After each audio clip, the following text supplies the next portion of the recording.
Emmanuel Dutheil, ce matin, vous vous intéressez à l'ouverture à la concurrence à la SNCF sur les grandes lignes. C'est parti avec la mise en vente hier des premiers billets Trenitalia sur Paris-Lyon. Le premier train va rouler samedi et vous dites que c'est tant mieux. Oui, c'est tant mieux parce que cette ouverture à la concurrence a déjà rendu la SNCF meilleure. Sans cette épée de Damoclès au-dessus de sa tête, jamais, par exemple, les Ouigo ne seraient nés. C'est pour rester compétitive que la SNCF a lancé ses trains low cost à prix réduit. Alors c'est aujourd'hui un véritable carton, ils sont plein. La qualité de service, alors là je sais que je vais en énerver beaucoup, c'est malgré tout amélioré ces dernières années. Si vous avez pris le TGV récemment, vous avez eu des annonces d'accueil assez sympas et parfois même assez drôles. Vous n'imaginez pas les efforts de diplomatie qu'il a fallu déployer du côté de la direction pour réussir à avoir ces annonces. Alors vous pourriez vous dire qu'on s'en fiche un peu de ces annonces, que tout cela est très anecdotique, mais non, c'est révélateur d'un fait. Nous sommes maintenant considérés comme des clients. Incroyable. Et des clients pour les... Oui, ça peut paraître incroyable, mais c'est assez récent quand même à la SNCF. Et des clients, pour les garder, il faut les bichonner. Alors, ce n'est pas toujours naturel du côté de la SNCF, mais là aussi, ça progresse malgré tout. Voilà, c'est ça quand on est en monopole. Alors, il y a un gros mais, ceci dit, ce sont les prix. Ça, c'est sûr, ceux qui vont voyager à Noël ont eu parfois l'impression de réserver le wagon tout entier vu les tarifs. C'est un vrai souci.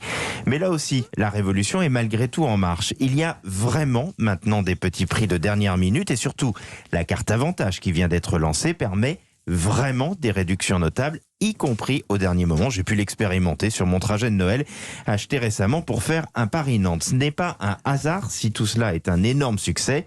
Et là encore, cette carte a été lancée opportunément, tiens, comme c'est étonnant, juste avant l'ouverture à la concurrence. Mais ça ne saurait être suffisant. Il y a encore d'énormes efforts à faire en la matière.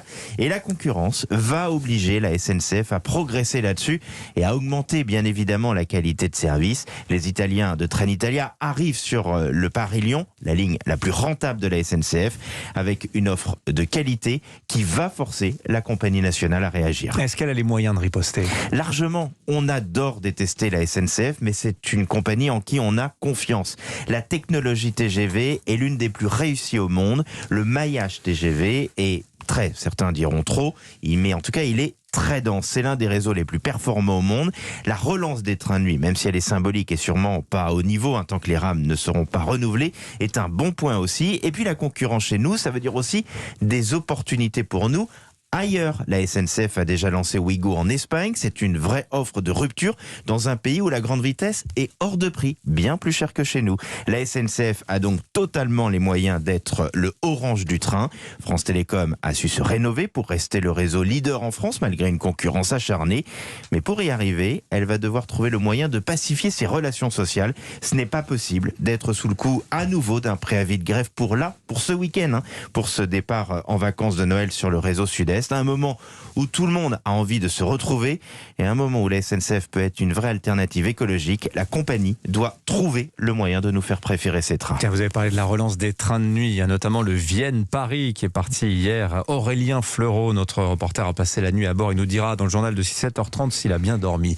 Merci Emmanuel Dutheil.